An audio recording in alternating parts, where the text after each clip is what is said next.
Si pour toi la vie est pleine d'ombre, si au mal tu ne peux résister, si dans l'inquiétude ton cœur sombre, viens à Christ aujourd'hui sans tarder. Sur la croix, il souffre l'agonie. C'est pour toi qui es crucifié. Au sein de la nuit, le Sauveur crie, criant à Dieu de te pardonner. Si je pouvais t'aider à comprendre que tout cœur puissamment donne à Dieu, que toute âme qui veut bien apprendre vivra dans la lumière des cieux. Pourquoi chercher ailleurs sur la terre? Pourquoi courir te fatiguer? Tant tout près de toi ton Dieu, ton Père, peu de sa tendresse t'entourer. Quand pour toi vient l'heure dernière, il te faudra tout abandonner. À Jésus élève ta prière. Dans son ciel, il te fera entrer. Tu le verras dans toute sa gloire. Tu pourras contempler sa beauté. La Bible te demande de croire, si tu veux avec Jésus régner. Amen. C'est vrai qu'il y a une supplication de Dieu pour que chaque être humain puisse venir à Christ. L'œuvre de la croix, elle interpelle les gens. Et c'est important qu'on puisse vraiment vivre dans ce domaine de dire, dans le monde où il y a tellement de choses négatives, on a une bonne nouvelle, que Jésus est celui qui peut sauver et qui peut guérir, libérer, délivrer. Et celui qui le veut, celui qui le désire.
Cet enfant qui ne devait pas vivre et qui a été là présenté, voilà, chanté Emmanuel.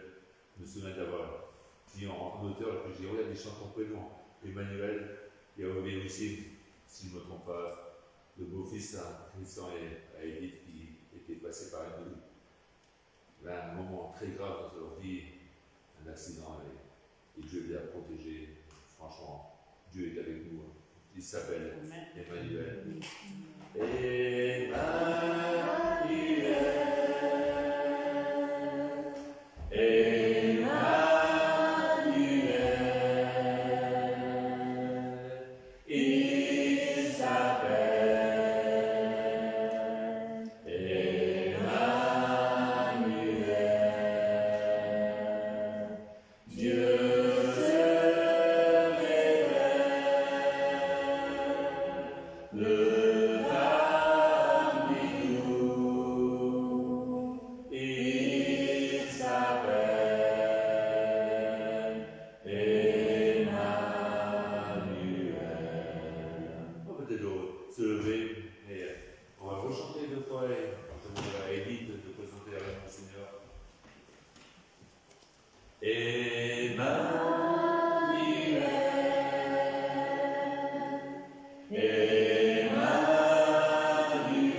Qu'il soit notre Dieu et qu'il partage notre quotidien. C'est vrai que dans nos vies, il y a des hauts et des bas, mais il est toujours là, tu es toujours là, Père, au travers de lui, au travers de ton Saint-Esprit. Et bénis-nous, s'il te plaît. Bénis-nous au nom du Saint-Esprit, au nom de Jésus-Christ et en ton propre nom, Seigneur, afin que nous puissions bénir les autres. Tous ceux qui ne te connaissent pas encore. Parce que nous savons qu'une place nous est promise, mais tous ceux qui errent encore. Te connaître. Pardon de ne pas avoir fait ce travail jusqu'à présent. J'ai un petit peu pas bien dans ma tête, mais je te remercie, Seigneur, parce que tu nous relèves et que tu es toujours pour nous une espérance. Bénis ces instants de prière. Je sais que tu les écoutes, que tu aimes que tes enfants te parlent. Et merci pour chacun et chacune ici présente. Amen.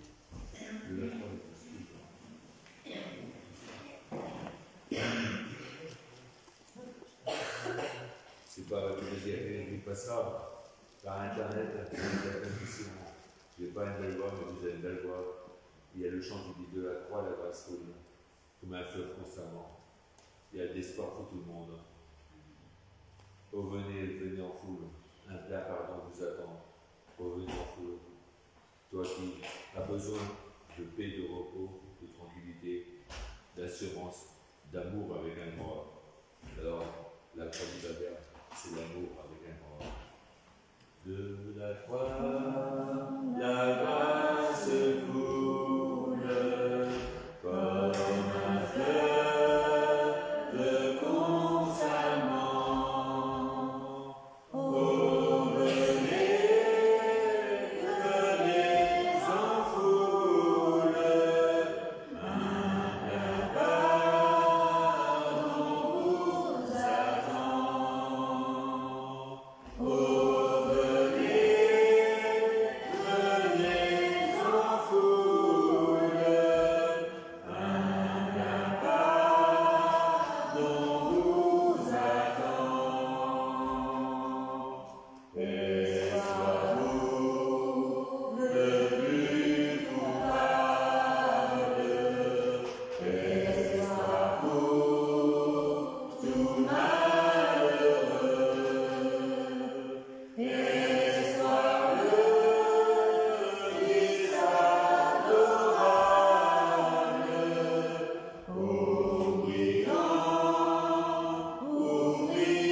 crois à sa miséricorde qui durait éternellement. Pour toi la grâce déborde à cette heure, en ce moment. Pour toi la grâce déborde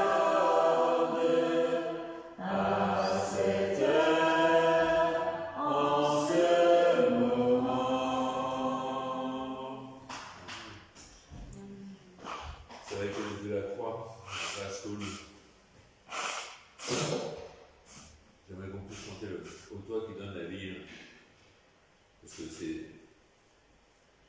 le Seigneur qui nous donne la vie. C'est vrai que quand on chante la croix, des fois nous on comprend, on est touché par les chants. Et on doit prier le Saint-Esprit que le Saint-Esprit touche les cœurs, qu'il puisse être touché aussi par la croix. Que vraiment il y ait des conversions qui ne soient pas simplement parce que Dieu a donné, mais parce que Jésus-Christ a accompli l'œuvre sur la croix du Calvaire. Pour nos péchés, il est mort, il a été réellement mort. Il nous a amenés dans un autre royaume, dans son royaume. C'est un message qui est des fois confus pour les gens du monde, et que le Saint-Esprit puisse ouvrir les cœurs, pour que vraiment, nous on se réunit, c'est pour prier pour nos familles, pour nos proches, pour que Jésus soit reconnu comme le Sauveur, qu'il trouve la paix, le repos, le pardon des péchés, et qu'il trouve là toutes les bénédictions qui découlent de la croix. Ô toi qui donnes la vie, avec qui je veux m'asseoir, comme s'assied Marie, à l'heure douce du soir, comme s'assied Marie, à l'heure douce du soir. Mon être entier te réclame, tout n'est que faiblesse en moi. Viens te pencher sur mon âme, elle a tant besoin de toi. Viens te pencher sur mon âme, elle a tant besoin de toi. Mettre à mes pieds, je m'incline, je t'appartiens sans retour. Verse en moi ta paix divine, répands en moi ton amour. Verse en moi ta paix divine, répands en moi ton amour. Amen. C'est vrai, répands en moi ton amour. Tout à l'heure, Zétana elle a cliqué sur un chant, je ne sais pas si je le connais vraiment, mais c'est entendu le chant joyeux. Il y a un chant joyeux, vous savez c'est quoi? C'est Jésus sauve. Dans un monde qui est assez assombri, on a un chant qui est formidable. Jésus sauve aujourd'hui. Est-ce que vous le croyez? Je le crois. Je pense que Jésus sauve, il retentit en tout lieu, partout, mais partout il est méprisé. Partout on voit un combat, un conflit. Et c'est, je crois, à l'Église de prier pour que la croix du Calvaire reste debout. Que la haine, tous ceux qui sont révoltés contre la croix de Christ puissent être travaillés par le Saint-Esprit et être amenés à la croix du Calvaire. Entends-tu le chant joyeux? Jésus sauve aujourd'hui, il retentit en tout lieu. Jésus sauve aujourd'hui, c'est un cri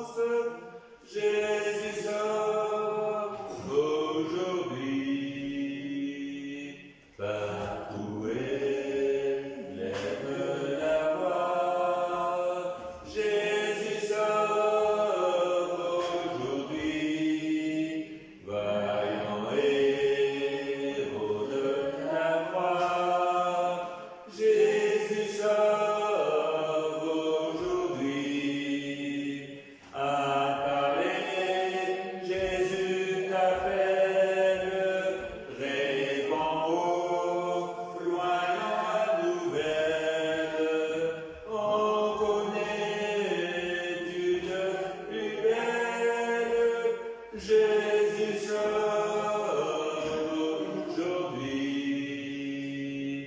Répétons, pécheurs confis. Jésus sauve aujourd'hui. Ce que le mal a servi. Jésus sauve aujourd'hui. Va jusqu'à l'île lointaine, briser du captif la chaîne, redire au cœur dans la peine, Jésus sauve aujourd'hui. Jusqu'aux confins des déserts, Jésus sauve aujourd'hui. Jusque pas de la mer, Jésus sauve aujourd'hui. Que n'importe à l'autre pôle court la sainte parole qui relève, instruit, console. Jésus sauve aujourd'hui. Et Santana m'a fait chanter, puis elle ne pas chanter. Non. C'est carrément que. Comment dire. Je crois qu'il y a un chant qui parle aussi. Quelqu'un voulait chanter Dieu Tout-Puissant, c'est pas qui. C'était la semaine passée, pendant la louange, je sais pas trop. Mais on peut chanter aujourd'hui. Donc, Dieu Tout-Puissant, quand mon cœur considère tout l'univers et par ton pouvoir, le ciel azur, les éclairs de tonnerre, le clair matin, où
présent avec nous. Le ciel est venu nous visiter, Jésus-Christ est venu nous visiter.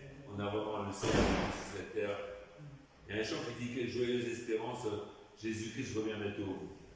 Je pense aussi que c'est pas seulement le fait que Jésus-Christ revient bientôt, et aussi le fait qu'on peut partir bientôt. Qui peut dire que demain il sera vivant? Qui peut dire demain je verrai? Mais le problème c'est de savoir de quel côté je tombe. La manière dont je tombe, c'est la manière dont je suis. Aujourd'hui, la grâce de Dieu elle est offerte à tous ceux qui l'ont reçu. La grâce de Dieu, c'est-à-dire le salut en Jésus-Christ, il a donné le pouvoir de devenir enfant de Dieu. C'est important de réellement réaliser que Jésus-Christ revient, mais en même temps, notre vie elle peut terminer d'un moment à l'autre. Mais on doit être prêt à rencontrer Dieu. Et ça, c'est pas nous qu'on peut le faire. Si on peut admirer et dire Seigneur, je me présente candidat, et toi, sanctifie-moi, purifie-moi, lave-moi par ton sang, et pénètre ma vie, et gère ma vie par le Saint-Esprit. Ce jour il dit quelle joyeuse espérance, Jésus-Christ revient bientôt. Mon cœur tressaille, j'avance, car j'irai le voir là-haut, dans les éclats de lumière, l'ineffable apparaîtra. Comment vivre ce mystère dans mon palais ici bas? Jésus revient, quel bonheur, quelle gloire, prendre avec lui ses enfants rachetés.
sur cette terre. Le Saint-Esprit est le meilleur collaborateur. Le Saint-Esprit veut nous conduire à annoncer au monde, mais aussi à prier par le Saint-Esprit pour qu'on puisse vraiment là, voir des âmes se tourner vers Jésus. On ne veut pas là de l'or, de l'argent, ni or ni argent. Ce qu'on a, c'est au nom de Jésus, on le donne. Alors aujourd'hui, bien des médias essaient de montrer bien des choses différentes. J'ai envie de dire une chose, c'est que gloire à Dieu, partout, il y a des frères et des sœurs qui se lèvent, qui n'ont pas honte pour prêcher d'annoncer que Jésus-Christ sauve, Jésus-Christ libère, Jésus-Christ délivre, Jésus-Christ guérit. Franchement, pour moi, c'est un encouragement de voir dans le monde entier, mais aussi de voir des gens qui, malgré une opposition qui est assez tenace, puissent rester debout et montrer que leur foi n'est pas basée sur ce que les hommes veulent, mais sur la puissance du Saint-Esprit et sur la parole de Dieu. Il y a un chant qui dit il est un fleuve d'eau vive qui coule, même pendant la pluie, on en a besoin. Vous voyez pas qu'on a besoin du fleuve d'eau vive qui coule dans nos cœurs, dans nos vies, qu'on puisse laisser paraître. Il est un fleuve coulant du cœur de Dieu, c'est le grand fleuve d'un amour merveilleux. Laissez-nous saisir par cet amour. Que vraiment le Saint-Esprit nous aide à saisir cet amour, à nous laisser bercer, à nous laisser vraiment cajoler par notre Père Céleste, en Jésus-Christ. Et c'est le Saint-Esprit qui nous ramène dans toutes ces révélations. Il est un fleuve coulant du cœur de Dieu. C'est le grand fleuve d'un amour merveilleux.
Seigneur, nous demandons que le Saint-Esprit nous anime, que chacun de nous puisse être là vraiment, avoir expérimenté que tu es le Sauveur, tu es aussi le Seigneur, tu es le Roi de gloire, tu es celui qui ne repoussera jamais là celui qui vient à toi.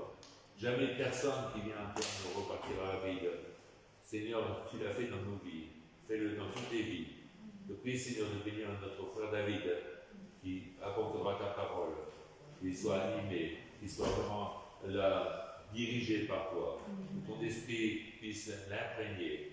Je prie aussi pour Miguel et Tane, là où ils sont, pour toute l'équipe pastorale qui existe là-bas. Seigneur, que ton onction puisse être là à agir, et que ton nom soit glorifié partout. Seigneur, nous voulons que Jésus-Christ soit le roi de gloire, non seulement là dans les autres, dans nos vies. Aide-nous à marcher selon ta parole, à vivre là selon tes principes et à être conduit par le Saint-Esprit en toutes choses. Seigneur, bénis et dirige au nom de Jésus. Amen. David, est-ce que tu veux dire?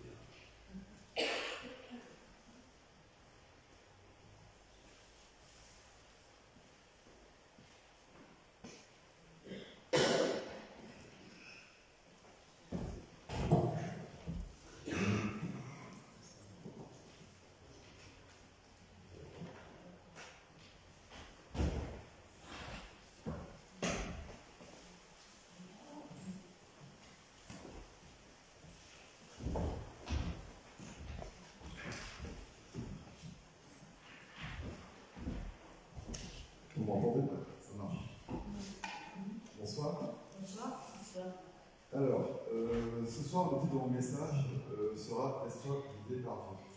Et plutôt aussi, laisse-toi te conduire par Dieu. Alors, pourquoi ce choix? Parce que pendant mes grandes vacances, juillet août, j'ai lu les deux livres de Samuel. Et tout en réfléchissant à tout ce que j'avais lu, tout ce que ça m'avait apporté, Dieu m'a mis sur le cœur de vous parler de l'orgueil. Alors, je vais me servir du livre 1 de Samuel, où on retrouve les personnages principaux, Samuel, Saul et David. Alors, pourquoi l'orgueil? Déjà, on est juste après les juges. Pour ceux qui connaissaient les juges, pendant ces livres-là, enfin ce livre-là, il n'y avait pas de roi encore. Donc Dieu a choisi Saul, le premier roi d'Israël.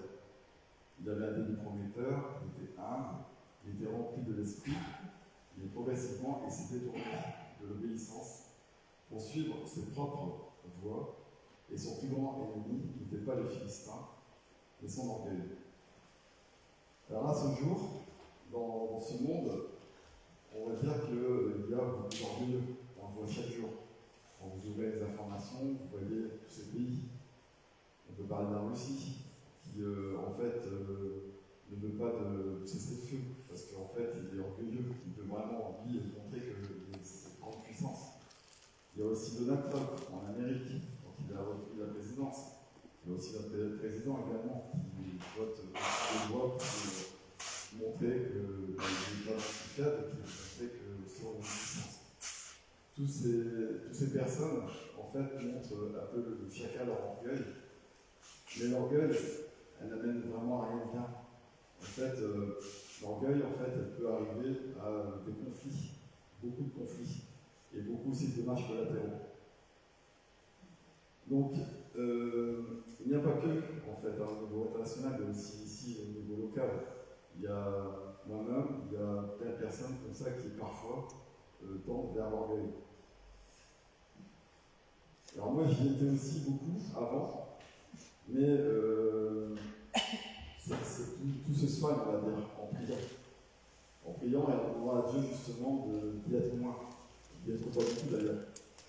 Et j'ai comme exemple en tête, quand j'étais plus jeune, quand je faisais encore mes études, où ma mère me disait toujours de remercier Dieu après avoir réussi à l'examen. Donc je remerciais forcément parce que me demandait de remercier. Mais derrière, l'examen, c'est pas moi qui ai appris, c'est moi qui a suivi les cours, c'est moi qui a fait ci. En fait, je ne comprenais pas vraiment l'intérêt à ce moment-là de dire voilà, c'est grâce à Dieu. Encore aujourd'hui, j'ai une fâcheuse tendance à vouloir avoir raison. Donc Manuel est là aussi pour prouver, mais je fais attention à montrer à convaincre. Même parce que des fois, quand on n'a pas raison, on dit quand on a raison, mais on n'a pas raison. Donc, il y a aussi des jeux de pouvoir qu'on peut retrouver au travail.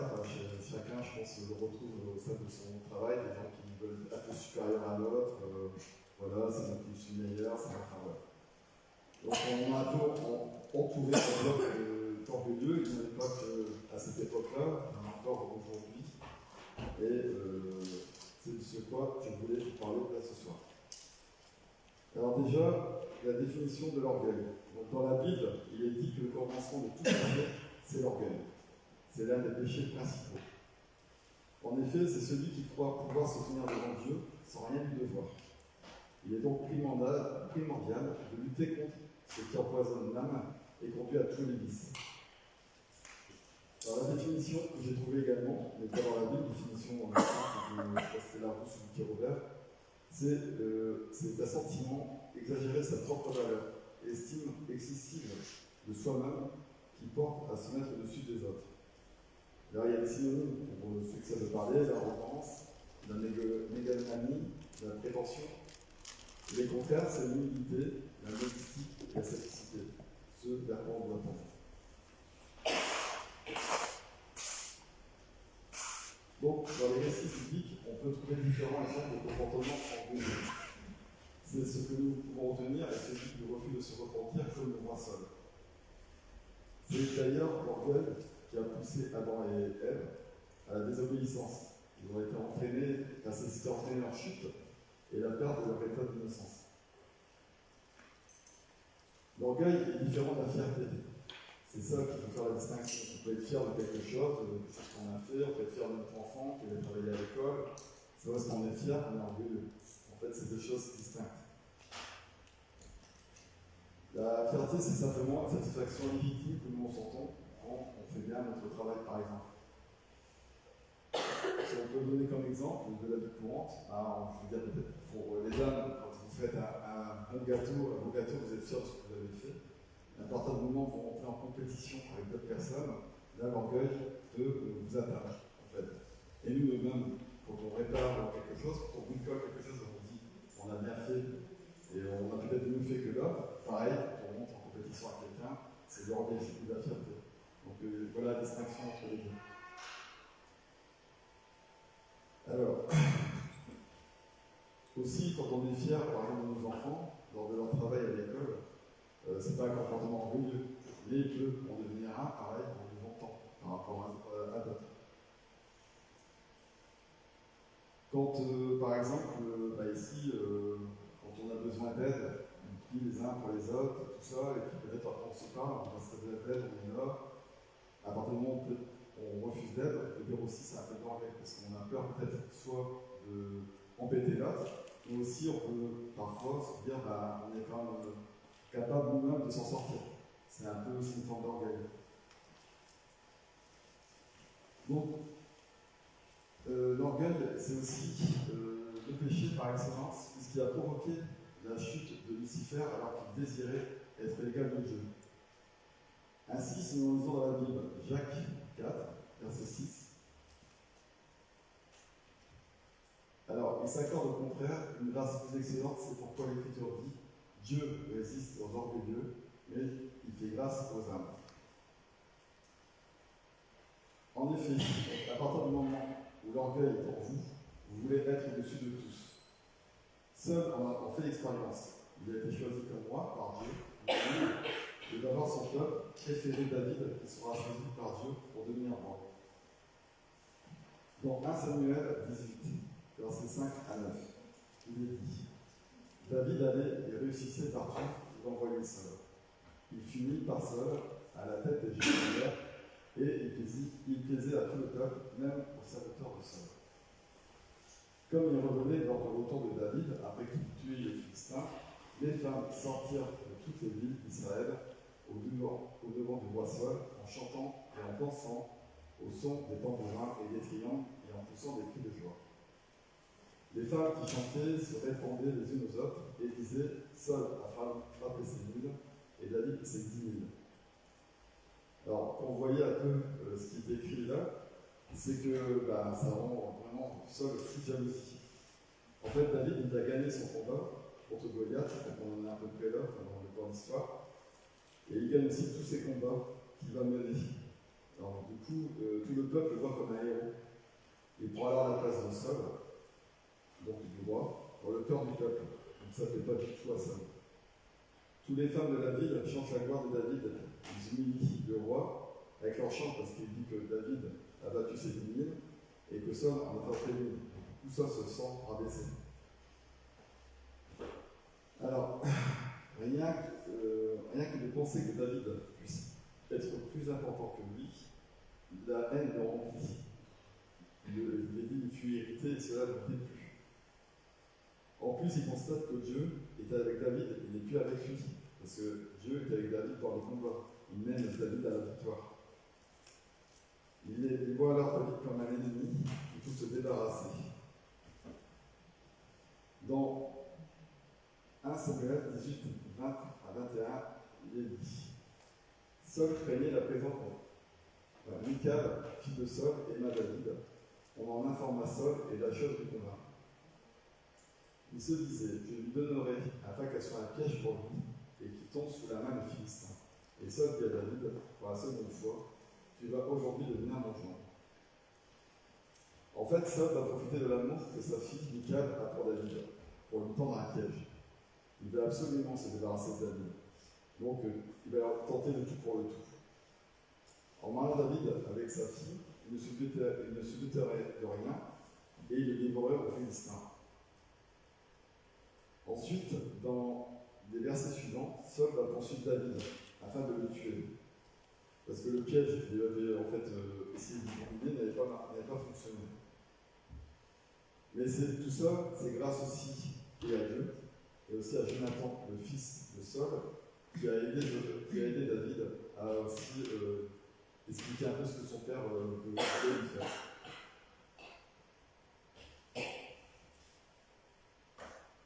Donc ensuite, on va voir dans un deuxième point la chute de Saul dans sa désobéissance.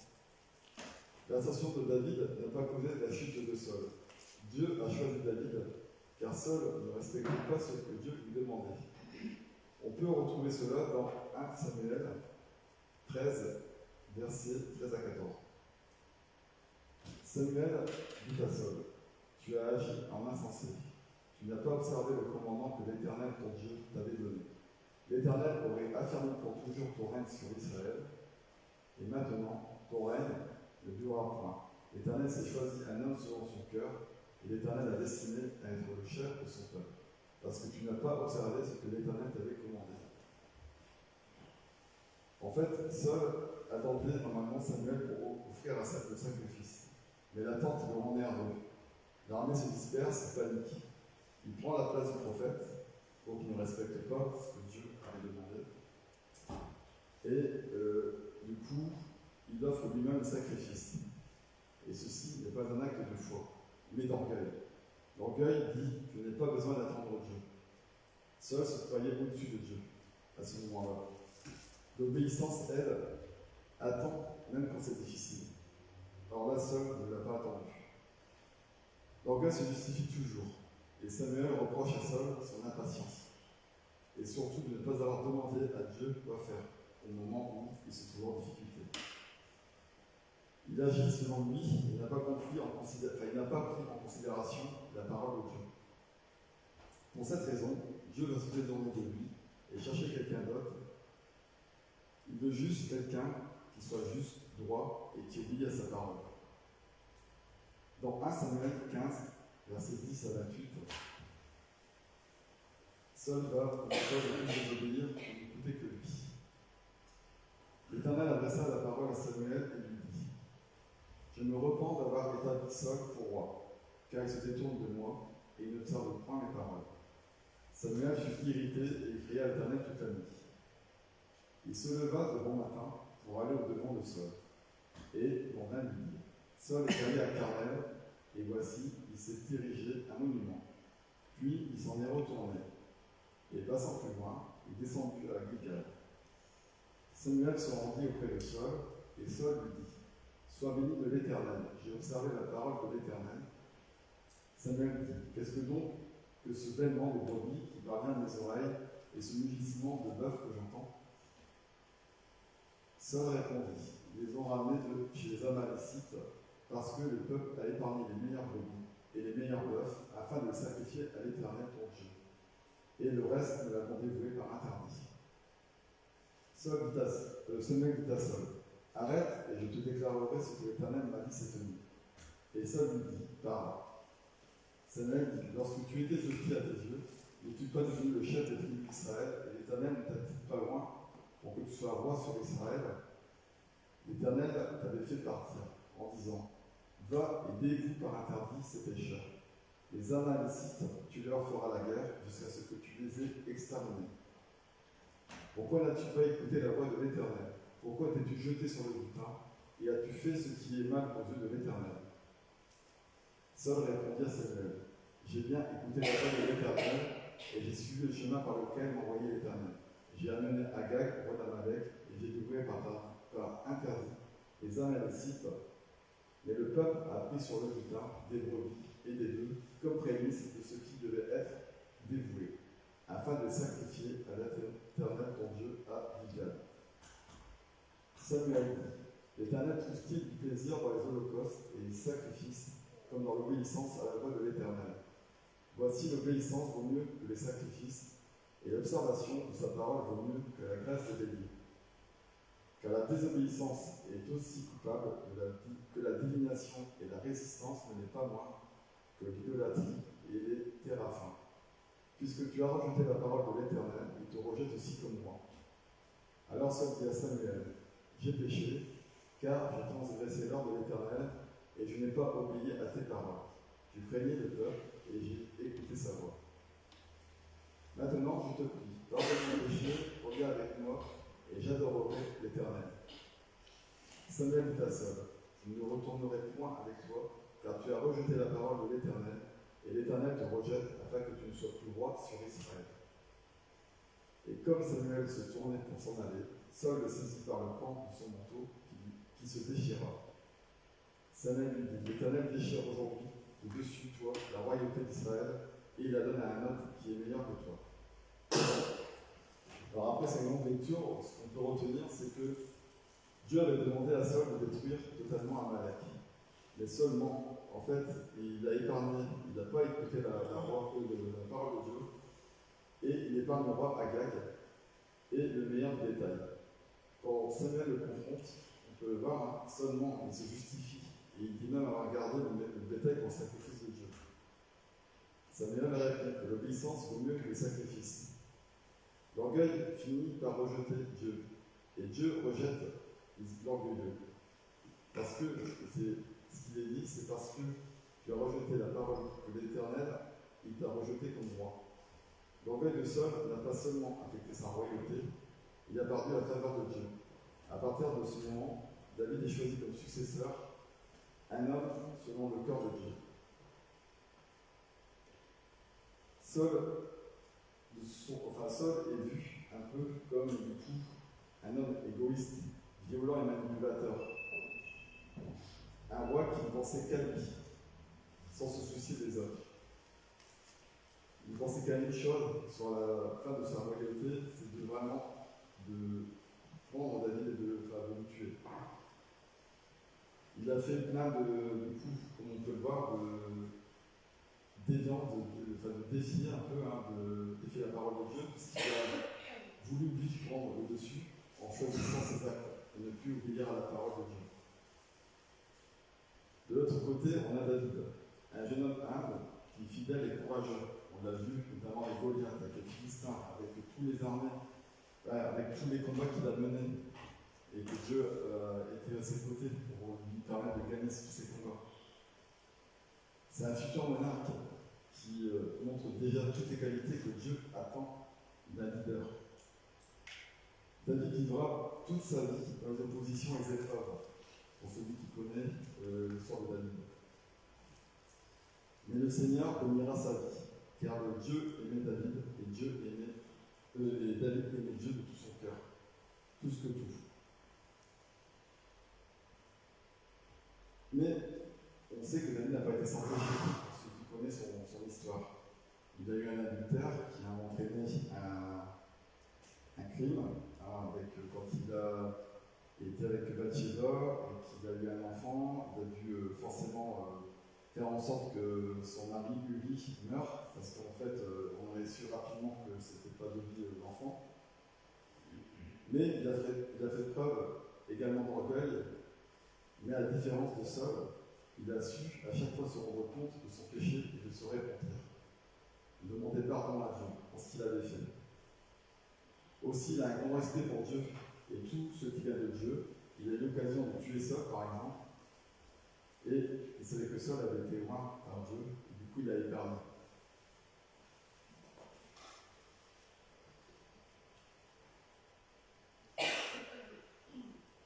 Alors l'orgueil nous expose à de lourdes conséquences. Satan lui-même a été jeté hors du ciel à cause de son orgueil. Il avait une audace égoïste de tenter de prendre la place de Dieu lui-même, comme le souverain légitime de l'univers. Maintenant, il sera jeté en enfer à l'occasion du jugement dernier de Dieu. L'orgueil empêche beaucoup de gens de reconnaître Jésus-Christ comme le Sauveur. Nous ne devons pas nous vanter de nous-mêmes, mais de la gloire de Dieu. Cette gloire ne revient qu'à lui seul. L'histoire de Saul nous avertit. Même ceux qui commencent bien peuvent tomber s'ils ne veillent pas à leur cœur. Dieu ne cherche pas des talents, de la bravoure ou des sacrifices impressionnants. Il cherche des cœurs humbles, obéissants, et l'humilité attire sa présence, et l'orgueil l'éloigne. Alors nous pouvons nous poser ces questions. Suis-je comme ça? Est-ce que j'attends Dieu par les décisions? Ou est-ce que je prends les choses en main, pensant mieux savoir? Est-ce que je cherche à plaire à Dieu ou à moi-même? Dans tous les cas, face à ces questions, il faut se laisser conduire par Dieu. Il faut lui obéir et rester humble. Pour y arriver, il faut sans cesse l'invoquer, le louer, prier et se repentir quand il le faut. Nous allons maintenant prier. Seigneur, accorde-moi la grâce de toujours marcher dans l'humilité. Éloigne de moi l'orgueil, car je sais que je dois tout. Purifie mon cœur, afin que je ne cherche pas à mettre en avant, mais plutôt à te servir avec sincérité. Que l'humilité guide mes pensées, mes paroles et mes actions, et que je puisse toujours avoir de la bienveillance envers les autres. Accorde-moi, Seigneur, de savoir reconnaître ta grandeur et de rendre gloire à ton nom en toutes circonstances. Amen.